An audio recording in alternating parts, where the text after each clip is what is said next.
L'objet mystère que je vais vous présenter est un symbole de la Première Guerre mondiale. Cet objet est un être vivant. Il pèse environ 700 grammes et mesure 40 cm de hauteur. Il est majoritairement de couleur grise. Il vit la plupart du temps dans une cage et est chargé de livrer des messages. Il est apprivoisé par des colombophiles. Les lignes téléphoniques sont généralement rompues dans la zone des attaques et les signaux optiques cachés par la fumée, la poussière et le temps demeurent souvent inefficaces. Seul cet être vivant fonctionne régulièrement malgré les bombardements, la poussière, la fumée ou le temps, et apporte dans un court délai des détails sur la situation des soldats.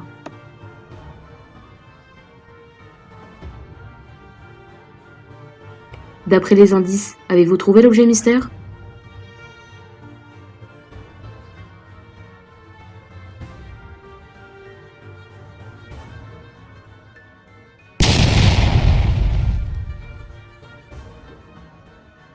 C'est effectivement le pigeon voyageur. Le pigeon voyageur est un symbole de la Première Guerre mondiale puisqu'il a permis d'établir une liaison entre le commandement et les troupes. Du côté français, ils furent 30 000 à prendre part au conflit. La missive était mise dans un étui accroché à la patte du volatile.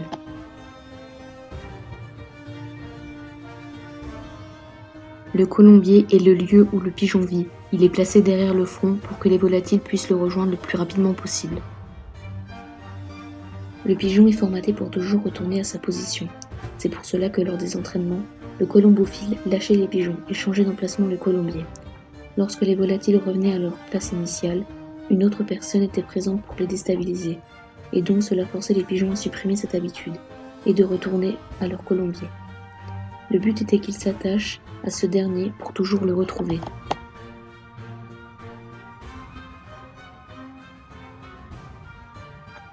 Sur les lignes de combat, le pigeon n'était pas nourri et on ne lui marquait aucune affection, de façon à ce qu'il ait hâte de retrouver son colombier mobile où il était choyé.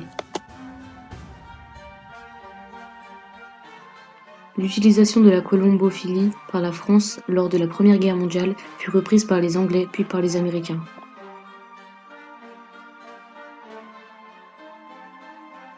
Pour tenter d'obtenir le moindre renseignement de leurs ennemis français, les Allemands exigeaient, en territoire occupé, que tout pigeon trouvé leur soit rapporté. Entre 1914 et 1918, 1 million d'oiseaux furent confisqués en Belgique. Certains d'entre eux furent équipés d'appareils photo miniaturisés qui, après quelques échecs, permirent des clichés d'espionnage assez clairs. Plusieurs monuments, notamment en France et en Belgique, ont été construits en hommage aux colombophiles et aux pigeons voyageurs.